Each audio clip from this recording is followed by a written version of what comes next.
Hello everyone, welcome back to my channel physics exam point. आज के इस video में हम बात करेंगे जो जनरल मिस्टेक्स हैं। जनरल जियो साइंटिस्ट का जो मेन एग्जाम होगा, आई होप कि आप सब ने स्टार्ट कर दिया होगा आपका प्रिपरेशन। तो ये जो मिस्टेक्स हैं ये आपके वैसे तो मेंस एग्जाम में नेगेटिव मार्किंग नहीं होती है, पर एक एग्जामिनर के दिमाग में एक नेगेटिव इम्पैक्ट डालती है आपकी जो आंसर राइटिंग है उसके लिए। तो ये जो मिस्टेक्स हैं कॉमन मिस्टेक्स हैं, और ये यूपीएससी ने रिकमेंडेड की हुई मिस्टेक्स हैं कि ये आपको नहीं करनी है एग्जाम में। तो ये जो है ये काफी कॉमन मिस्टेक्स होती हैं, हम सभी इनको कर देते हैं। तो आज की इस वीडियो में हम वो सारी मिस्टेक्स देखेंगे पहले।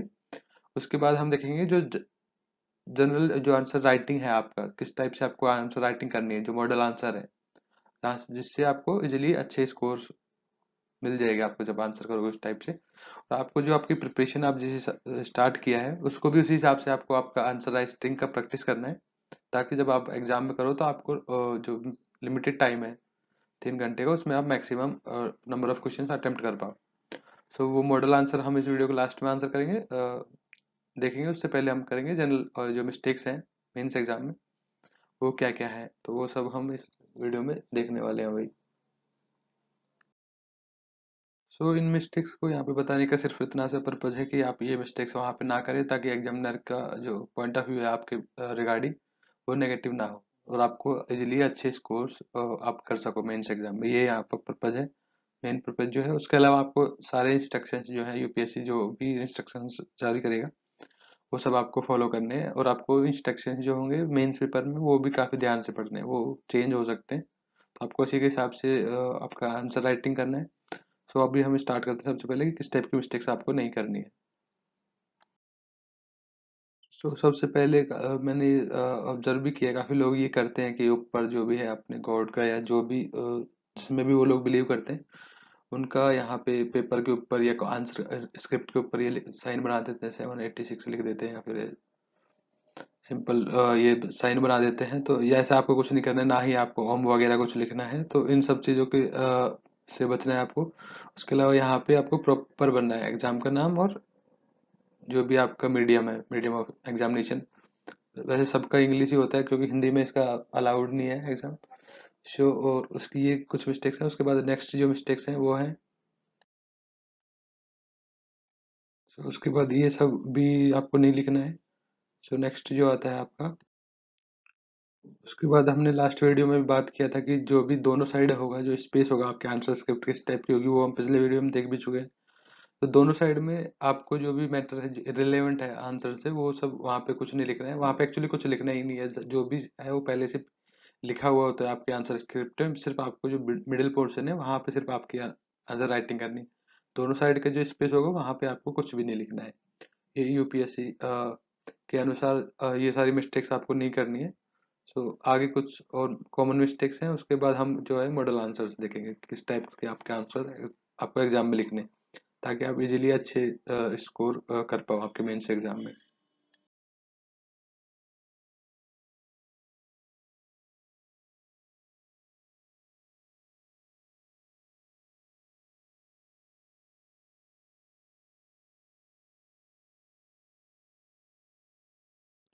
उसके बाद जो है आपको सपोज करो कोई भी क्वेश्चन दिया है, तो आपको उसको डबल लैंग्वेज में नहीं करना है। तो स्मार्ट बनने की वहाँ पे कोई ज़रूरत नहीं है। जो वहाँ पे जो आंसर राइटिंग का एक ही इंस्ट्रक्शन है कि आपको आंसर राइटिंग भी आपको इंग्लिश में करनी है, एग्जाम भी पूरा आपका इंग्लिश में आने वाला है। वहाँ पे हिंदी उसका ट्रांसलेशन नहीं आता है।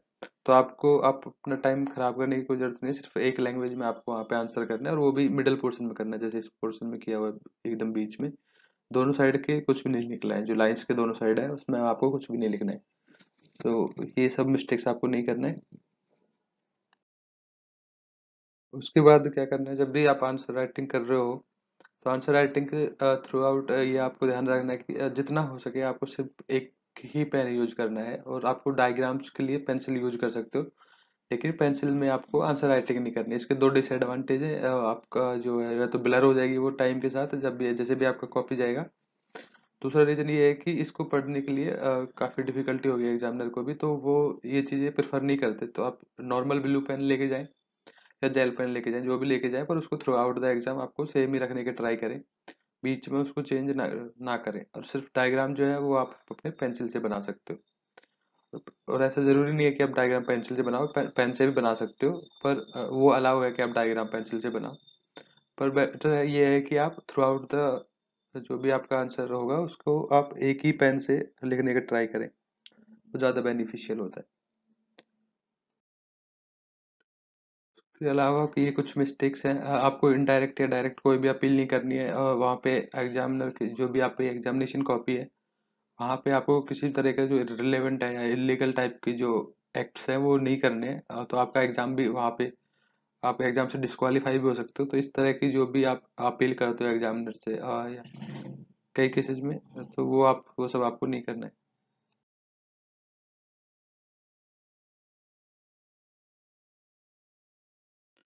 उसके बाद आपको ट्राई करना है कि जो भी आप आंसर राइटिंग कर रहे हो उसको एटलीस्ट रीडेबल बनाओ वहाँ पे, ताकि एग्जामिनर जो है वो आपकी कॉपी पढ़ सके। सो आप ज़्यादा क्वेश्चन अटेम्प्ट करने के चक्कर में उसको अगर आप फास्ट लिखते हो और आपकी राइटिंग बहुत ज़्यादा ख़राब हो जाती है, तो उस सब चीज़ों से आपको बचना है। और आपको अगर आप कम भी क्वेश्चन अटेम्प्ट करोगे तो वो चलता है, क्योंकि उसमें सेम नंबर ऑफ क्वेश्चंस में आप ज़्यादा स्कोर कर पाओगे इजीली, की बजाय कि आप बैड राइटिंग में ज़्यादा क्वेश्चन सॉल्व करो। तो इस तरह की बैड राइटिंग आपको नहीं करनी है वहाँ पे, क्योंकि इसको ना तो एग्जामिनर पढ़ेगा, और इसमें सिंपल वो अपने अजम्पशन के हिसाब से जितने उसके मन में आएगा वो आपको मार्क्स दे देगा इसमें डायरेक्टली, बिना पढ़े। तो बेटर है कि आप उसको रीडेबल राइटिंग में लिखें एटलीस्ट। इसके अलावा ये कुछ जनरल मिस्टेक्स है, मतलब ये तो जनरली सारे लोग करते हैं। इसमें क्या किया हुआ है कि लास्ट क्वेश्चन जो था फोर्थ का, डी का ये आंसर यहाँ पे मतलब जो फोर्थ जो सी पार्ट था फोर्थ का, उसमें आपने ओवर राइटिंग किया है, मतलब जितना लिमिट था उससे ज़्यादा लिखा है। और वहाँ पे आप अपना आंसर कंप्लीट नहीं कर पाए, इसलिए आपने इस क्वेश्चन को काट के नेक्स्ट वाले पेज में भी और लास्ट वाले क्वेश्चन को ही लिखा हुआ है। तो इस केस में क्या होगा कि जो आपने इस क्वेश्चन के नीचे जो लिखा है, फोर्थ डी के जो नीचे आंसर लिखा हुआ है, ये फोर्थ सी का आंसर लिखा हुआ है। तो इसको तो एग्जामिनर पढ़ेगा ही नहीं, और आपका इसका इफेक्ट क्या होगा कि जो लास्ट वाला क्वेश्चन है उसमें भी आपके मार्क्स कटेंगे और इसमें भी आपके मार्क्स कटेंगे डबल। तो आप ट्राई आपको ये करना है कि जो भी आपको स्पेस अलॉटेड है वहाँ पे, सिर्फ उस स्पेस के अंदर ही आपको आंसर राइटिंग करनी है। ऐसे आपको दूसरे क्वेश्चन के स्पेस में किसी दूसरे क्वेश्चन को सॉल्व नहीं करना है। तो ये जो भी आपको स्पेस अलॉटेड है उसमें ही आपको आंसर राइटिंग करनी। अगर आप नहीं लिख पा रहे हो उसमें आंसर, तो छोड़ दीजिए, फिर नेक्स्ट क्वेश्चन के स्पेस में आप उसी उस क्वेश्चन को सॉल्व करें सिर्फ, पिछले क्वेश्चन को लेके नेक्स्ट क्वेश्चन के स्पेस में ना जाए। अगर ऐसे करोगे तो आपको फिर डबल लॉस होगा, लास्ट क्वेश्चन में भी मार्क्स कटेंगे, इस क्वेश्चन में भी आपके मार्क्स कट सकते हैं। तो बेटर है कि आप जो भी स्पेस आपको अलॉटेड है आंसर स्क्रिप्ट में, वो उसको आप लेके उसी में सिर्फ आपको आंसर राइटिंग करनी है। तो आपको अपना आंसर इस तरह से मैनेज करना है ताकि आप उस लिमिटेड जो स्पेस है उसमें आप आपका आंसर कंप्लीट कर पाओ। वैसे जो भी आंसर आंसर के लिए जो भी स्पेस अलॉटेड होता है वो जनरली मोर देन होता है, कि उसके हाफ में या थर्ड 3/4 में वो आंसर आपका कंप्लीट हो जाना चाहिए, स्पेस एक्स्ट्रा अलॉटेड होता है। अगर फिर भी आप नहीं कर पाते हो तो आप उसको रहने दें और नेक्स्ट क्वेश्चन का जो स्पेस है सिर्फ उसमें उसी क्वेश्चन को सॉल्व करें।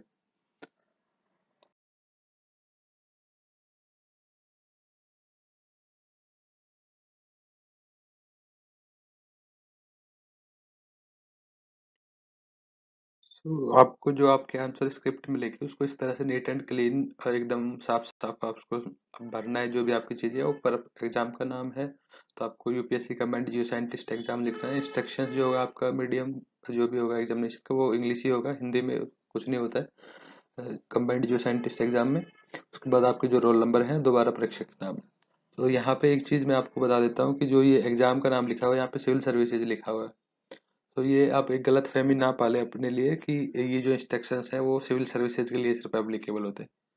ये यूपीएससी के ने निकाले हुए इंस्ट्रक्शंस है जो सभी डिस्क्रिप्टिव टाइप्स एग्जाम पे एप्लीकेबल होते हैं। आप कोई भी चाहे डिस्क्रिप्टिव एग्जाम लिख रहे हो यूपीएससी का, सभी पे ये सारे इंस्ट्रक्शंस एप्लीकेबल होते हैं।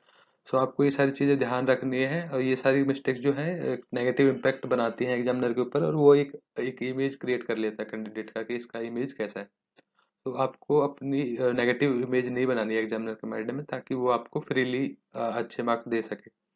अगर आप उसके एग्जामिनर के दिमाग में एक शुरू से ही नेगेटिव इमेज बना दोगे तो उसका आपको डिसएडवांटेज ये होगा कि वो आपको अच्छे मार्क्स नहीं देगा जितने आप डिजर्व करते हैं किसी को पर्टिकुलर क्वेश्चन में, या फिर ओवरऑल जितने भी आपके मार्क्स हैं, तो आपको वो उतने नहीं देगा। तो बेटर है कि आप एकदम रीडेबल राइटिंग में लिखें और थ्रू आउट द सेम ही चीज फॉलो करें, जो भी आप पेन यूज कर रहे हो या फिर जो भी जिस भी तरीके से आप लिख रहे हो, तो बेटर है कि आप सेम चीज ही फॉलो करें। तो उसके बाद ये करेक्ट वे है आंसर करने का, किसी क्वेश्चन को अटेम्प्ट करने का। तो इसमें सिर्फ ये दिखाने का मतलब ये है कि आपको दोनों लाइंस के बीच में सिर्फ आंसर राइटिंग करना है, दोनों साइड में कुछ नहीं करना है। उसके बाद अभी जो नेक्स्ट दो स्लाइड्स हैं उसमें हम एक क्वेश्चन फिजिक्स का लेंगे, एक क्वेश्चन जियो फिजिक्स का लेंगे, और उसका जो मॉडल आंसर है, मतलब वो उस तरीके से अगर आप लिखते हो तो चांसेस काफी ज्यादा हो जाते हैं आपके कि आप उसमें जो क्वेश्चन अटेम्प्ट कर रहे हो उसमें पर्टिकुलरली ज्यादा स्कोर कर पाओ या अच्छे मार्क्स आपको मिल पाए वहाँ पे। तो अभी जो नेक्स्ट दो स्लाइड्स हैं वो काफी इंपॉर्टेंट है अगर मॉडल आंसर की तरफ देखें, और उस तरह के आंसर्स को ही लिख के आप प्रैक्टिस करें, बेटर है आपके नोट्स बनाएं और उस तरह से ही आप आंसर प्रैक्टिस करें, ताकि आप वहाँ पे भी एग्जाम में जब आंसर राइटिंग करोगे तो आपके लिए काफी ज्यादा बेनिफिशियल हो जाएगा। तो बेटर है कि आप उस तरह से आपका आंसर राइटिंग का प्रैक्टिस कर लें पहले ही एग्जाम से। उसके बाद ये जो क्वेश्चन है जियो फिजिक्स के लिए पर्टिकुलरली 10 मार्क्स का क्वेश्चन है, तो इसके लिए जो भी स्पेस एलोकेटेड होगा उसमें आपको सिर्फ आपका आंसर राइटिंग करना है। क्वेश्चन है कि explain geo stationary satellite orbit and the sun synchronous satellite orbits and their application in remote sensing. Right, ये क्वेश्चन है। तो आपको वहाँ पे क्वेश्चन नहीं लिखना है पहले से ही, वहाँ पे आपकी जो आंसर बुकलेट होगी उसमें क्वेश्चन पहले से लिखा होगा और उसका स्पेस भी नीचे अलॉटेड होगा। सो आपको डायरेक्ट आंसर लिखना स्टार्ट करना है, और आंसर लिखने में जो आपको ट्रिक यूज करनी है कि एकदम लाइन टू लाइन पूरा मगअप नहीं करके सीधा नहीं लिखना है उसको, आपको ट्राई करना है कि आप उसके सब पॉइंट्स बनाएं। सब पॉइंट्स बनाओगे तो इसके दो एडवांटेज है, एक तो एग्जामिनर आपकी कॉपी अच्छे से पढ़ेगा और आपको चांसेस काफी ज्यादा हो जाएंगे पढ़ने के और अच्छे मार्क्स मिलने के। उसके बाद सेकंड एडवांटेज ये है कि आप आपकी चीजों को लेस छोटे स्पेस में अच्छे से लिख पाओगे और आपका टाइम भी कम लगेगा किसी पर्टिकुलर क्वेश्चन को खत्म करने के लिए। तो पहले इन्होंने जैसे यहाँ पे आंसर राइटिंग किया हुआ है कि जियो स्टेशनरी सैटेलाइट्स ऑर्बिट्स को यहाँ पे बताया हुआ है। उसके बाद एप्लीकेशन बताए गए हैं उनके सिंक्रोनस में। उसके बाद उसके कुछ एप्लीकेशन है, फिर सन सिंक्रोनस सैटेलाइट ऑर्बिट्स क्या है और उसके एप्लीकेशन क्या है।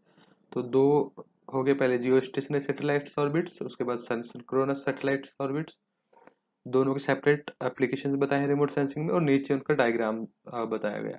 अगर आपको डायग्राम याद है तो आप बना दे, नहीं याद है तो कोई बात नहीं है, बना दोगे तो आपके लिए बेटर है कि आपको और चांसेस बढ़ जाएंगे आपके स्कोर करने के। अगर अगर आप नहीं भी बना पाते तो कोई बात नहीं, पर आपको जो आंसर राइटिंग करनी है वो सिंपल है कि आप पॉइंट्स में करें ताकि आपके लिए ज़्यादा बेनिफिशियल और आप लेस टाइम में आपका जो आंसर राइटिंग है उसको फिनिश कर पाओ, और एग्जामिनर के लिए भी इजी रहता है, तो वो उसमें प्रोबेबिलिटी है कि ज़्यादा आपको अच्छे मार्क्स दे। So, ये जो क्वेश्चन है वो फिजिक्स पार्ट से है, फिजिक्स पार्ट के लिए मॉडल आंसर्स है।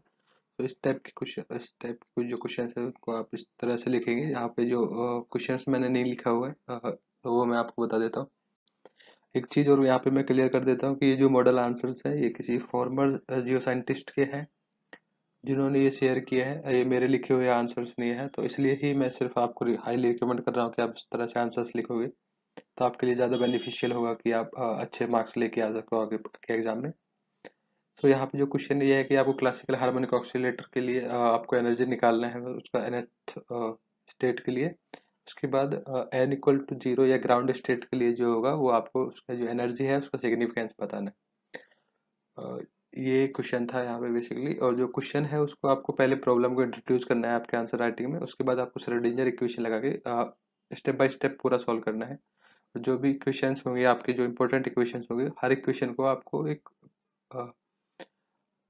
नंबर देना है, ताकि आप बाद में भी अगर उनको कॉल करते हो इक्वेशंस को तो उसमें भी आसानी रहती है, बाकी एग्जामिनर को भी पढ़ने के लिए आसानी रहती है क्योंकि वो सारे पॉइंट्स देख लेगा। जो भी आपके इक्वेशंस है इक्वेशंस के बेसिस पे वो आपके इक्वेशंस को पूरी सॉल्यूशन को इजीली ट्रैक कर पाएगा। तो आपके जो आंसर में जो मार्क्स मिलने के चांसेस है वो काफ़ी ज़्यादा बढ़ जाएंगे। उसके बाद सिंपल आपको मैथमेटिकल पूरा स्टेप बाय स्टेप यहाँ पे ड्राइव करने के बाद लास्ट में 4 से 5 लाइन में आपको उसका सिग्निफिकेंस बता देना कि सिग्निफिकेंस क्या है 0 पॉइंट एनर्जी। ये सिग्निफिकेंस बताने के बाद आपको इस क्वेश्चन में इतना ही करना है। एक चीज मैं वापस एक बता देना चाह रहा हूँ कि जो भी आपको इस पर रिलेटेड है पर्टिकुलर क्वेश्चन के लिए, उसी में सिर्फ आंसर राइटिंग करोगे तो आपके लिए बहुत ज़्यादा बेनिफिशियल होगा। अगर आप किसी दूसरे क्वेश्चन के स्पेस में जाके लास्ट क्वेश्चन का या फिर नेक्स्ट क्वेश्चन का अगर आंसर राइटिंग करते हो तो वो आपके लिए एक सही बात नहीं है। और एक एग्जामिनर के जो भी आपकी कॉपी चेक कर रहा होगा उसके माइंड में एक नेगेटिव इमेज आपके लिए क्रिएट कर देगा कि वो आप जो हो वो एक ऑर्गेनाइज पर्सन नहीं होगा, चीज़ों को आपको ऑर्गेनाइज करना नहीं आता या पर्टिकुलर वे में उनको स्टेबल करना नहीं आता है। तो बेटर है कि आप जो भी आपको स्पेस अलॉटेड है उसी में आंसर राइटिंग करें, और इस तरह के आप आंसर्स पहले ही प्रैक्टिस कर लें एग्जाम में जाने से पहले, तो वो आपके लिए काफ़ी ज़्यादा बेनिफिशियल रहेगा। एग्जाम में आपके लेस टाइम में आप ज़्यादा क्वेश्चन अटेम्प्ट कर पाओगे, और ज़्यादा क्वेश्चन अटेम्प्ट करने के साथ साथ आपके चांसेस भी बढ़ जाएंगे कि आप बेटर स्कोर कर पाओ आपके से जितने क्वेश्चन आपने अटेम्प्ट किए हैं उनमें ही। इसके बजाय कि आप बहुत ज़्यादा क्वेश्चन अटेम्प्ट कर दो पर उनका किसी का कोई ऑर्गेनाइज्ड वे नहीं है आंसर राइटिंग का, तो आप ट्राई करो कि ऑर्गेनाइज वे में राइटिंग करो, बजाय कि इरेगुलर वे में राइटिंग करके आप ज़्यादा क्वेश्चन अटेम्प्ट करो। सो आज की वीडियो का बस यही था कि आपको मॉडल आंसर्स बता दें, और बाकी जो इंस्ट्रक्शंस हैं बेसिक इंस्ट्रक्शंस कि वो आपको अच्छे से फॉलो करने हैं और उनमें कोई भी आप मिस्टेक ना करें। So thank you, and if you think that this video is मतलब ये वीडियो आपके लिए काफ़ी हेल्पफुल है, और या फिर आपको लगता है कि ये इन्फॉर्मेशन काफ़ी सही थी, तो आप वीडियो को लाइक कर सकते हैं, शेयर भी कर सकते हैं, और अगर आप इस चैनल पर नए हैं तो चैनल को सब्सक्राइब भी कर सकते हैं। बाकी हम इस चैनल पे लेके आते रहते हैं जो भी लेटेस्ट जो साइंटिस्ट एग्जाम या बेसिकली फिजिक्स एग्जाम से रिलेटेड अपडेट करते रहते हैं। सो आप फिजिक्स से रिलेटेड एग्जाम्स के लिए यहाँ पे सब्सक्राइब कर सकते हैं, और बाकी अगर कोई क्वेरी है आपकी मेंस एग्जाम से रिलेटेड तो उसको आप कमेंट बॉक्स में लिख सकते हैं। जहाँ तक हो सकेगा हम उसको रेस्पॉन्ड करने का ट्राई करेंगे। So thank you.